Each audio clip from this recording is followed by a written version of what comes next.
So yeah, like Jenna said, welcome to Design Audits, identifying small changes that can make a huge impact.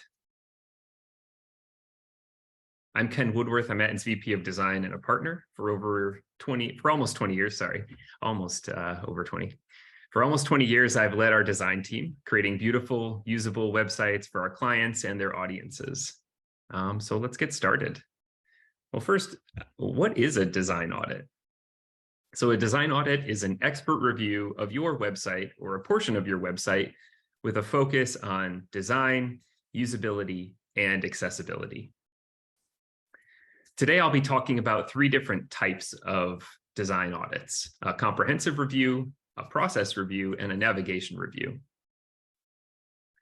A comprehensive review is a broad review of key pages of your website that looks at brand consistency, content strategy, navigation patterns, and accessibility. A process review is similar to a comprehensive review, but focuses on a specific section or process within a website or web application. And a navigation review is a user-centric review of navigation structure and design to identify architectural issues within the navigation, as well as design patterns that could improve its usability. All right, well, let's talk about who might need a design audit. So the first reason I think of is maybe your website's been around for more than a year, but you're not quite ready for a redesign. Redesigns can be costly, both from a financial perspective, as well as the time commitment. They require a lot from your organization. Jenna's gonna fire up a poll, and I'm curious, when was the last time you redesigned your site? Give everybody a couple minutes to answer that one.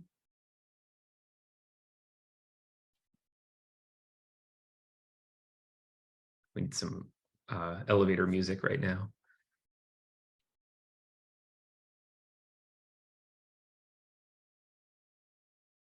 All right. Yeah, it looks like some of you, it's been more than 5 years. Some of you more recently redesigned. But kind of a broad sampling across those options. All right, thanks, Jenna. All right, let's see. How about number 2? You've been adding features and updating content and imagery. Perhaps you've got a consulting engagement or a support agreement with an agency, or maybe you have an in-house team. Just like a car needs repairs every now and then, a website needs to be maintained. But making changes over time can ultimately dilute the effectiveness of the design or create usability issues. So this might be a really good reason to perform a design audit. And then reason number 3, you've heard feedback from your users about challenges they're facing using your website. This might be one of the best reasons to perform a design audit. Maybe you know where the problems lie, but you're not sure exactly what's causing the problems. A design audit can help unearth the solutions or the aspects of that. Speaking of aspects, let's talk about those aspects of a design audit. So what goes into a design audit? Well, when we approach a design audit, we break it into a number of different parts, and we start with discovery, then review the audit itself, and then finally we deliver a report. So in discovery, we like to develop context by reviewing existing materials, goals, and known challenges. We want to make sure we know as much as we possibly can before we start reviewing your site. Within that, we like to look at your brand guidelines. These help us understand your goals for how your brand should be represented, both digitally and in a broader context.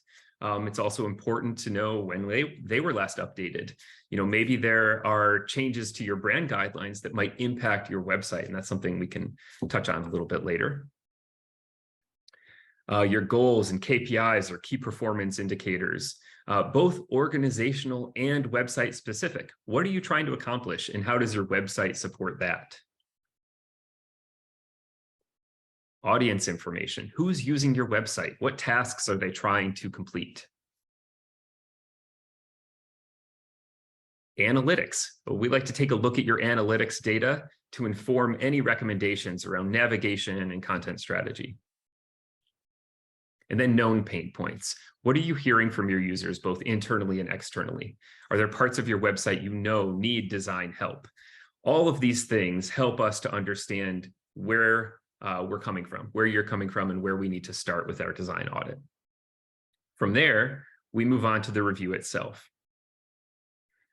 And within the review, we look at a number of different parts. We'll start with key pages, reviewing a number of different aspects like typography. How are you using type within the design? Is it representative of your brand guidelines? Is it different? Why is it different? Are there areas where we can improve how type is being used? Things like that. Base components. We want to look at things like buttons, links, tables, things that make up the kind of foundation for your design. Are those all in alignment with your design goals? Layout. What are the layout issues that are happening with your website? Maybe you've added too much content to your sidebar and now it's longer than the main content area itself. Maybe there are things that are overlapping. Maybe things are too tight, or there are margins that are problematic. This will help identify those. And then we want to look at it from a responsive perspective, not just on desktops, but on mobile devices and anything in between. How does your website respond, and what are those issues we might see on those key pages? Next, we want to look at your navigation. So navigation is imperative to having a successful website. You want your users to be able to find what they're looking for. And so from a broad sense, we'll look at a number of different parts of your navigation, how users are navigating. We'll start with your header. That typically includes primary navigation, utility navigation, things like that. Often there are things like drop-downs, mega menus, external links, things like that we want to identify and make recommendations around. Your footer, often there's really important content that needs to be accessible throughout the website, but maybe it's not as important as what's up in the header. We'll look at your footer to identify how we might improve those navigation structures.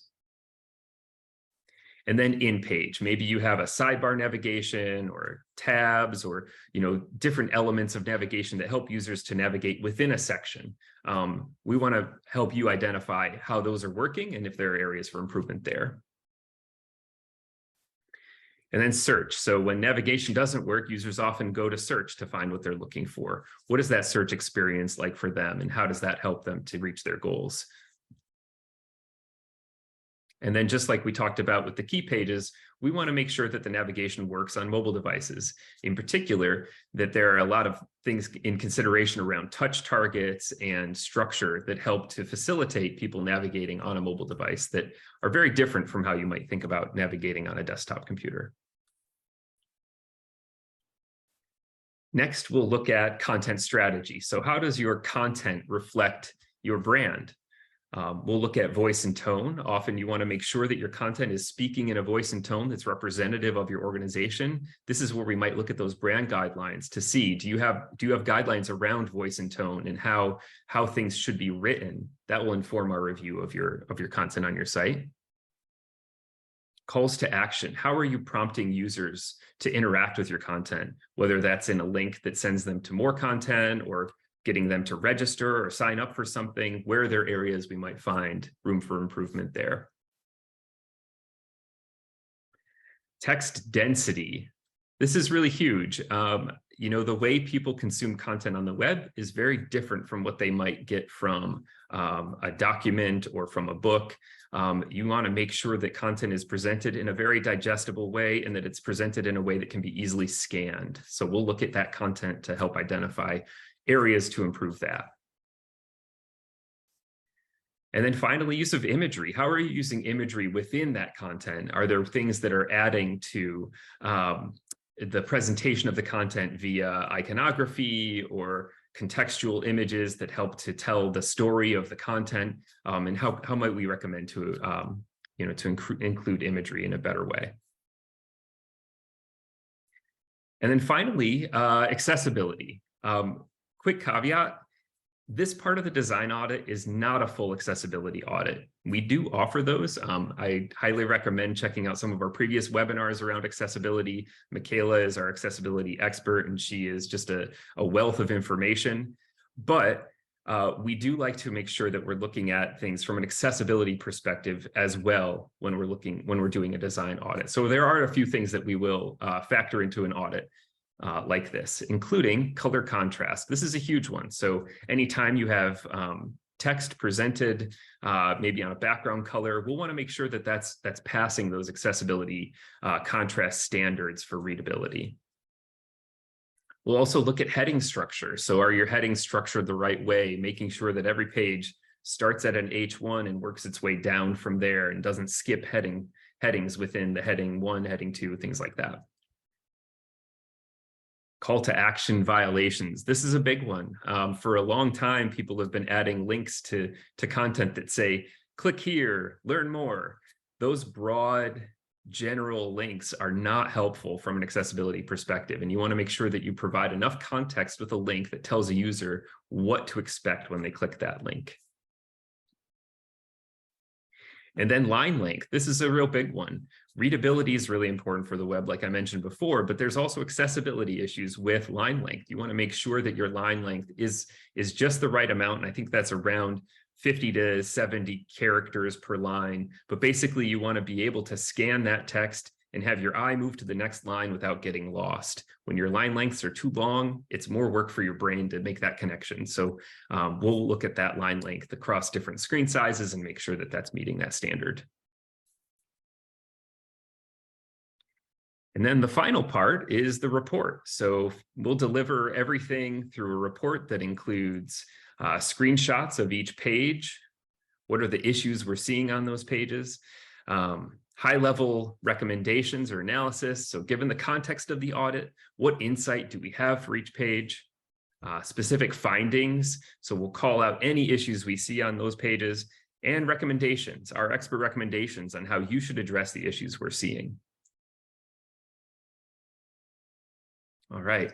Well, let's look at some real-world examples. So I'm going to look at 3 examples today, and each of these examples kind of touches on the 3 different types of audits I mentioned earlier on. So the comprehensive, the process, and the navigation.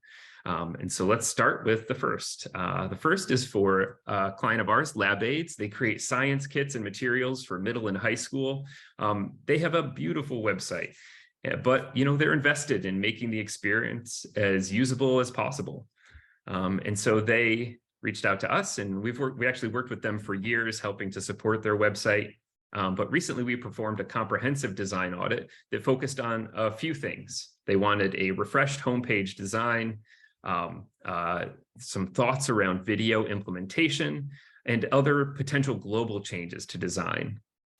And so with that, we started looking at their homepage. We started with some more general feedback around the homepage.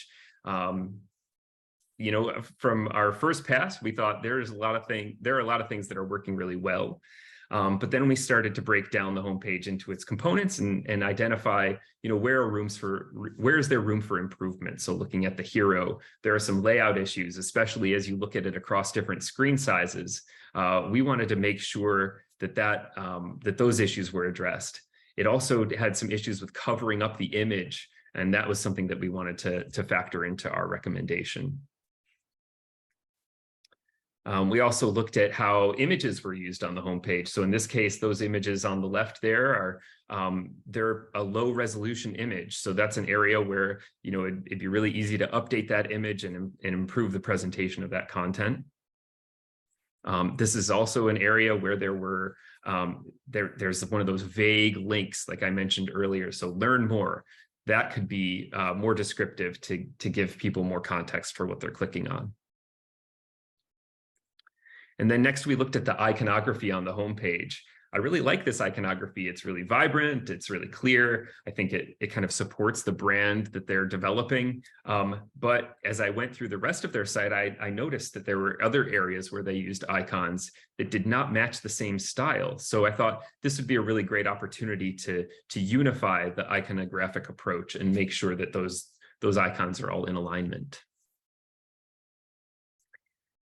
This area we looked at for accessibility. So whenever you present white text on a background color, you want to make sure that it's readable. In this case, there are a number of areas where they did not meet accessibility guidelines. So especially that bottom right area where it says unique equipment organized, we needed to address that issue to make it accessible. And then finally on the homepage, there was this FAQ section at the bottom. This is a lot of content. So this is what we're talking about with content density. This is almost too much content to present to users. So we wanted to think about, what are some ways that we want to improve the presentation of this content? This is another area too, where that content was a little too wide and could be presented in a different way to make it more readable. From there, we moved on to a general review of their website. So we looked at, from a high level view, how are things looking across numerous pages? So they're using imagery and iconography to support content. Fantastic. But there are some layout issues. So this may seem like a minor one, but the content is getting really close to that edge, the edge of the page. And it felt like, given the space that they're already using in the design, this is an opportunity where that kind of tension that's created there could be loosened up a bit and help kind of support that design direction that they have already established. We also looked at some navigation issues. So what's going on in the navigation around spacing? There are some things that could be tightened up there just to improve the usability of that area, as well as to make it look better. And then one major issue that I'll point out is there are a few places where they were using text-based images or images with text in them without alt text or without enough alt text. And this is a real problem for anyone who might be using a screen reader. None of that content is accessible to them. So this is a huge area for improvement to update those elements with actual text.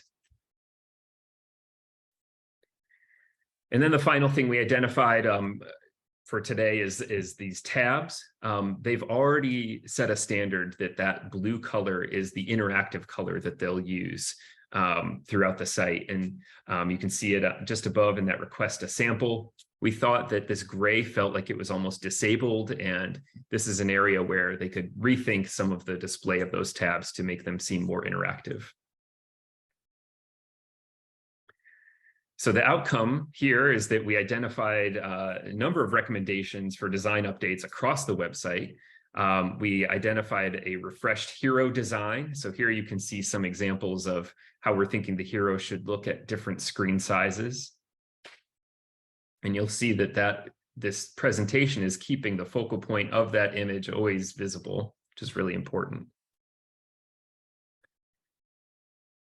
We also presented a new design for tabs. So, just taking that color that already exists in the design and making sure that we're using that for those interactive elements for consistency.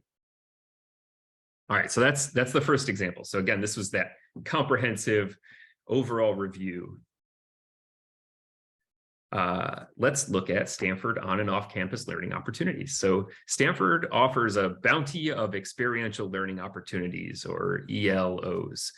So we've worked with Stanford for years developing Stanford on and off campus learning opportunities, or SOLO. It's a place where students can discover and apply for opportunities all around the world. So for SOLO, we performed a focused process review to do a number of things. First, we wanted to improve wayfinding and add clarity to the application review process. Next, we wanted to give a better presentation of scores and new scoring views. And then finally, we wanted to provide access to review materials throughout the process. So a little background here. Whenever a student applies for an opportunity, they have to submit a lot of information. So they're basically filling out this application, adding their resume, finding references, and providing just a ton of information to whoever the opportunity owner is.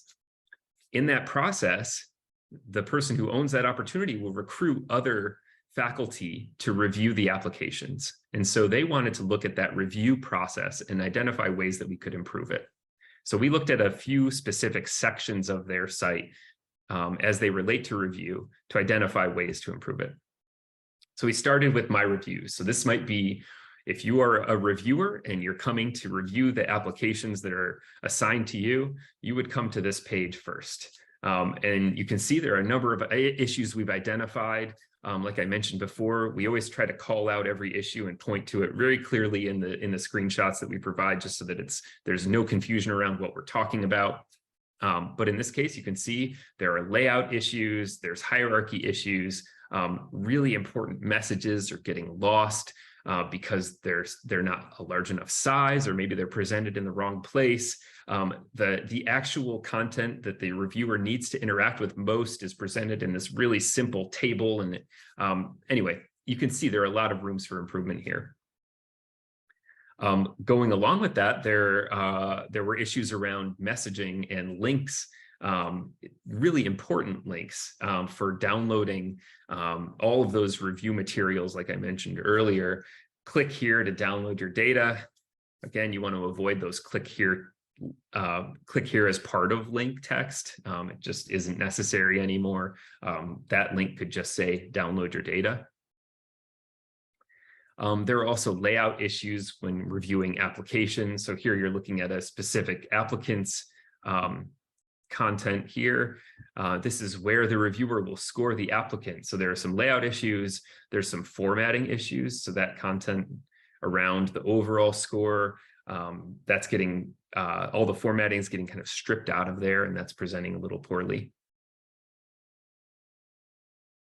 And then the full application itself. So looking at all of the information that the user has submitted, there's a table without any kind of label to it. These are actually the references. So really important to have that labeled so that it's clear what this table is.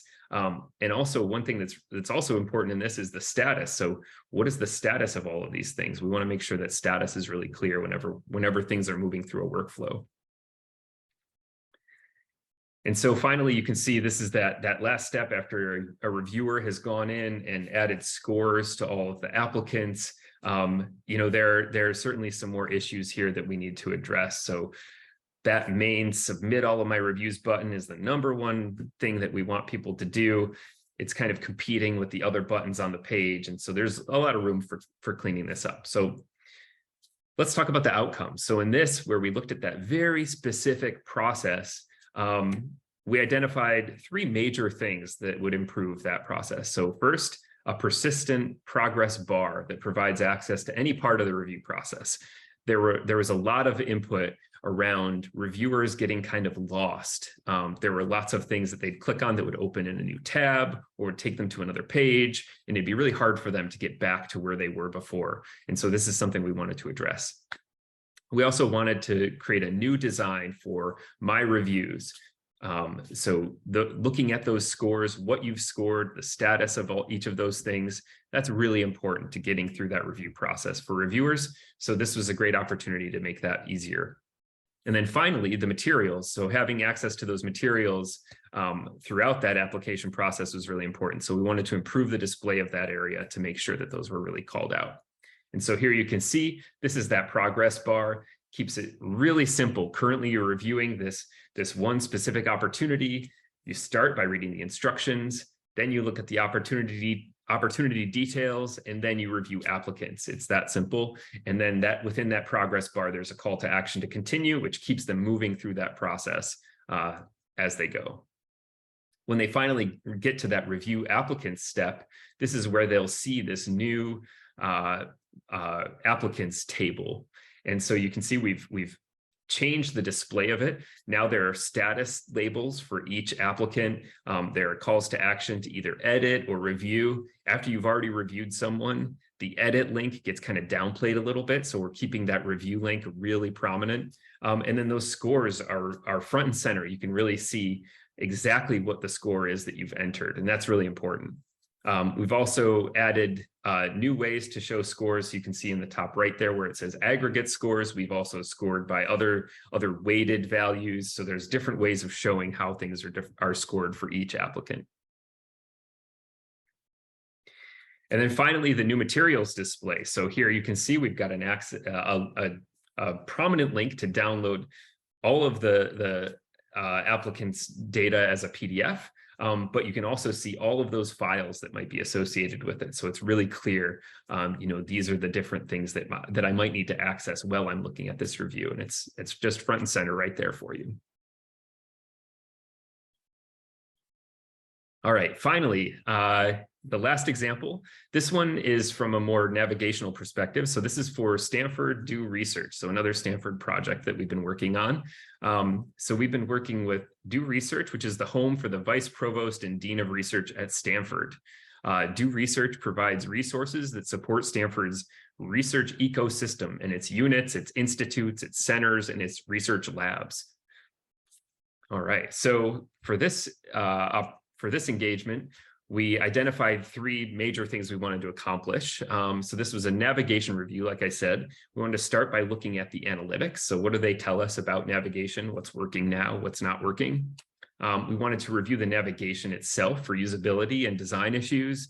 And then we wanted to improve the site structure. So within this, we looked at a number of different things. One of them was top 10 pages. So this helped us get kind of a benchmark for what are the things that people are finding easily or going to the most often. And that's just a way for us to start setting, some ideas around what we want to think about when we're looking at navigation.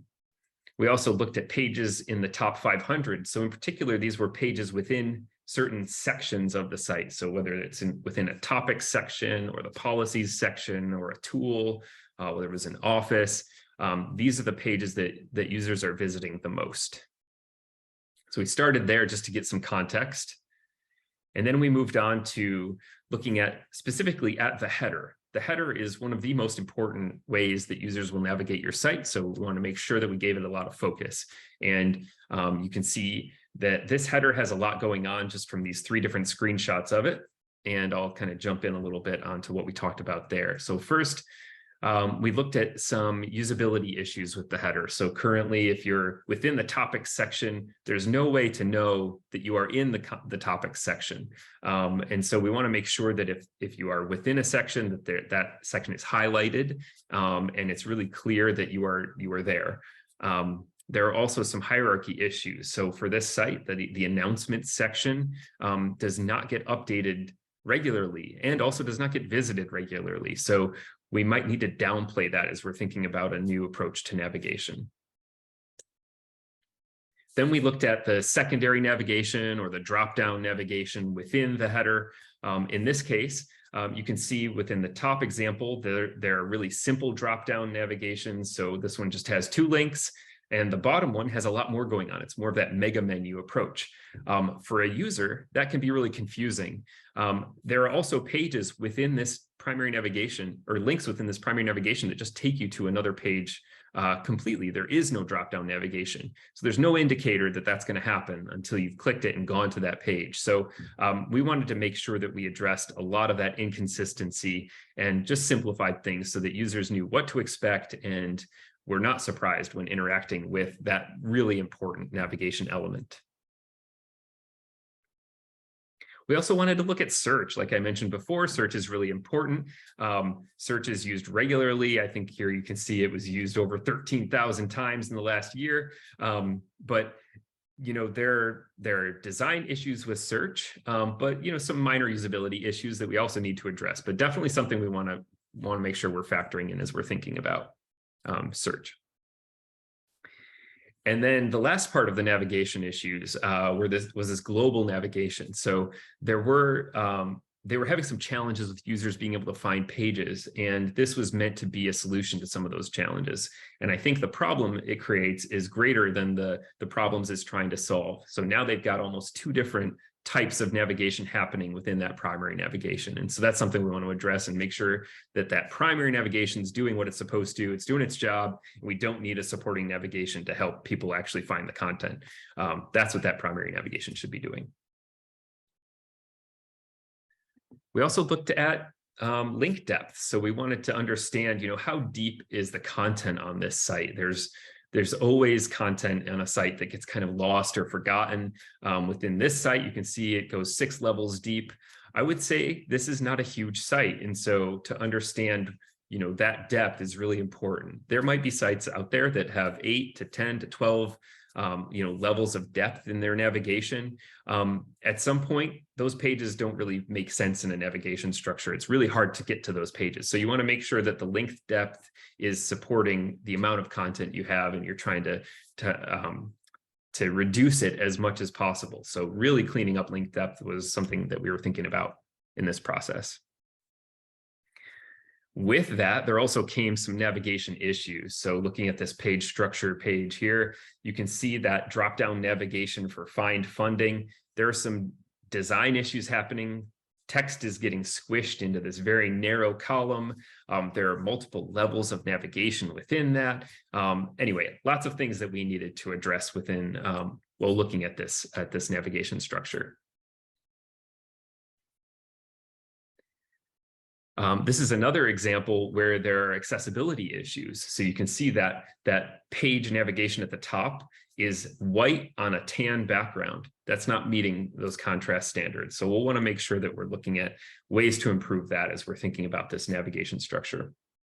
There are also, again, just like with the primary navigation where the current section is not highlighted, within that page navigation, they're also missing active states for pages that are currently within the breadcrumb trail that you're within.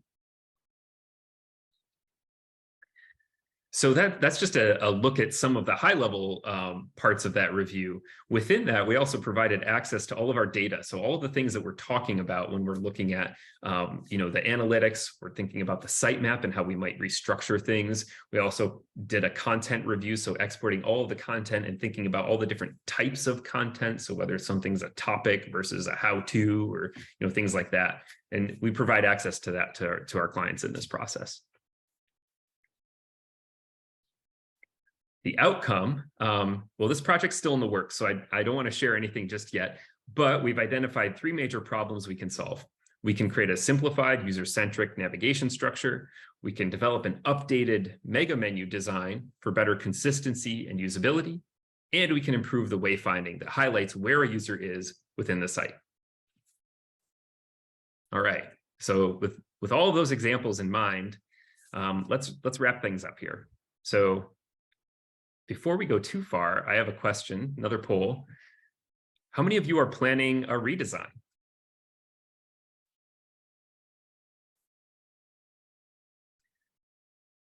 A couple minutes here.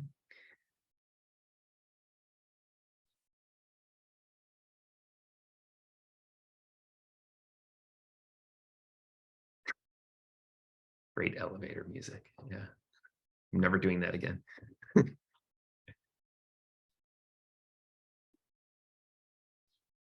All right.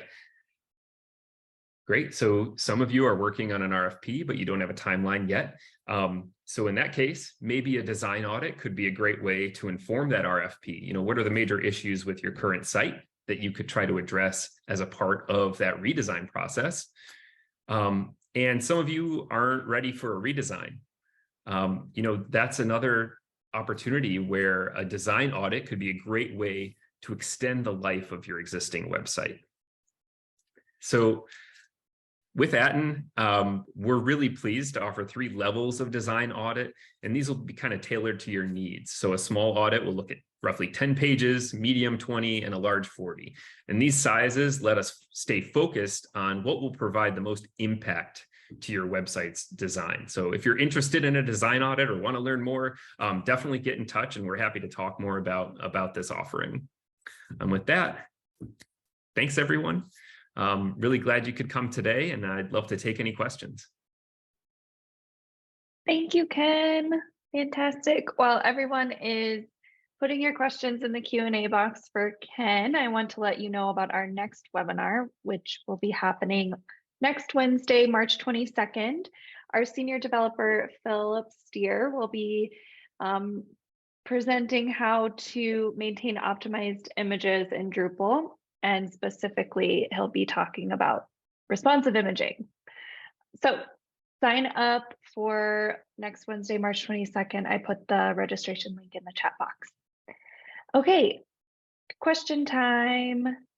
First question that came in for you, I had the same question as Andy did. So thank you for bringing this up.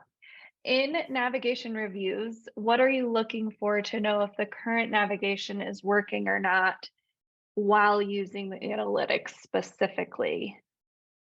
Ooh, well, okay, so that's a great question. I mean, obviously there is a lot of work that goes into reviewing analytics. So as we're doing it as a part of this offering, I would say it's kind of light touch at reviewing your analytics. So basically we're identifying, what are those major pieces of content on your site and where are those kind of landing in your analytics data?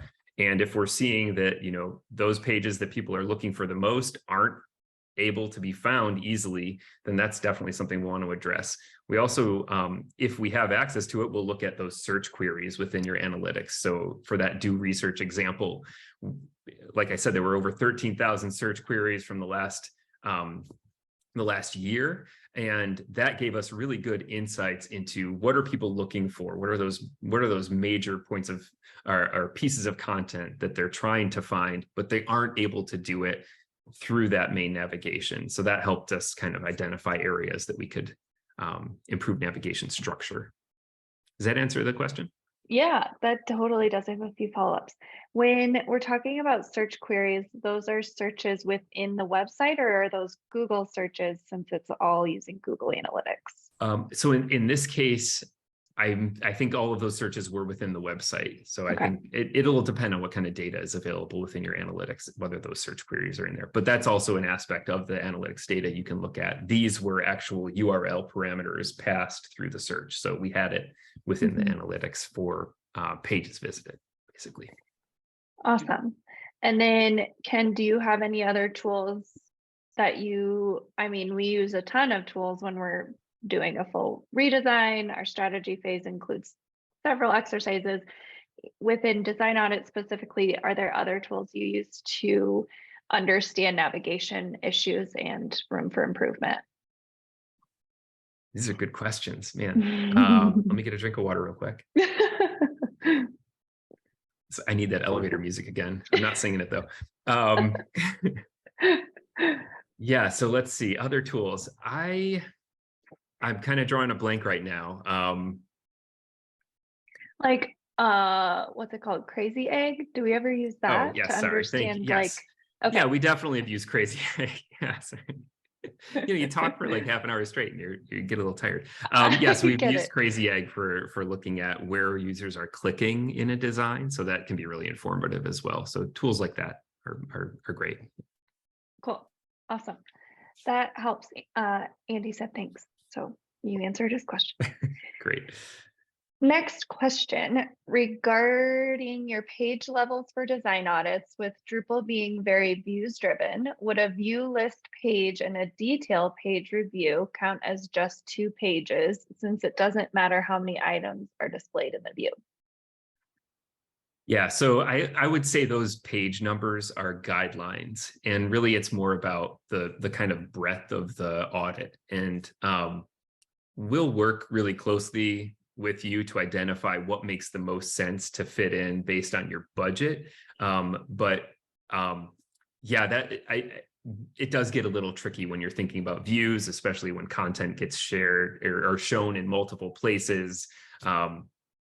So maybe we can review one page that kind of knocks out 3 pages at once, something like that. But yeah, that's something we can talk about as we're getting into a design audit to find out what makes the most sense or what's going to give you the most impact for the work that we're doing, I guess. Cool. Great. I have another question for you.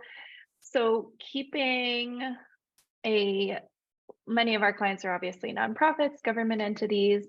Keeping their budgets in mind, how often would you suggest auditing a website in between full redesign projects? Yeah, so I think there are a couple things to consider with that. So first is how often are you making updates to your website? And those updates can include anything from, adding new pages, adding new content, adding new features. Depending on how often you're doing that, that might be a way to dictate how often you might do a design audit. But anywhere from 1 to 2 years is a great guideline for, making sure that things are still meeting those goals that you set out to achieve when you first built your website. If we've got those goals and KPIs from you, those really inform that design audit. And we can say, if you said you want users to sign up for more webinars, it's not happening because this is a problem in the design, then we can kind of align on that thing. But Yeah, so I would say any between 1 and 2 years, if you're not planning on a redesign, is a good cadence for that. Awesome, great. And did you explain, I don't know if you explained this and I missed it, but what types of information do you need from clients before conducting a design audit? What are the biggest things you need? Yeah, so that's that thing I just mentioned, that we want those Yeah, goals and KPIs, we want those, brand guidelines. I mean, honestly, brand guidelines are really key. If you have brand guidelines, if they've been updated recently, or if they haven't been updated recently, we need to understand where your goals are for that.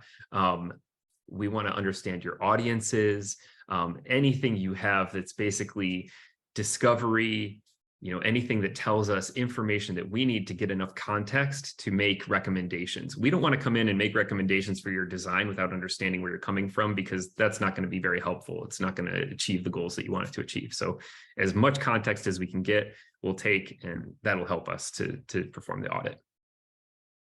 cool, makes sense.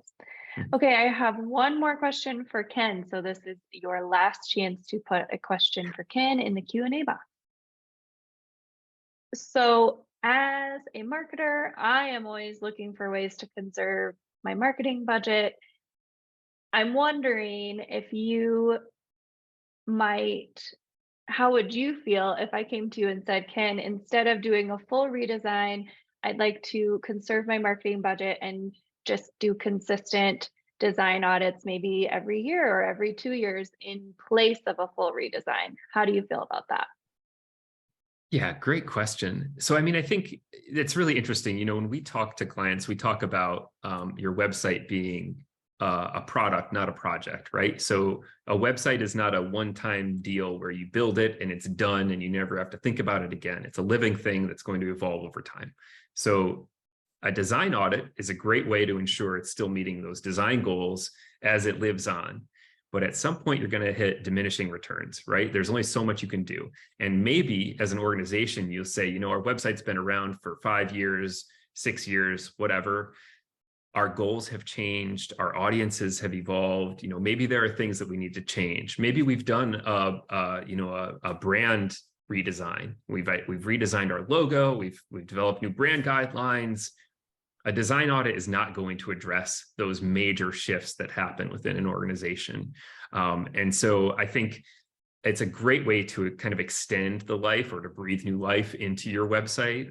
But at some point you will get to a stage where a redesign is what makes the most sense. Okay, makes total sense. Sure. Great. Okay, we're out of questions. Thank you so much, Ken, for this informative webinar. I hope everyone got a lot out of it. As Ken mentioned, let us know if you're interested in learning more about how we conduct design audits or, of course, full redesign projects. We'd love to hear from you. Get in touch with us at work@atten.io. And we'll see everyone on Wednesday, March 22nd for image optimizations in Drupal. Thanks. Bye. All right. Thanks, everyone. Bye.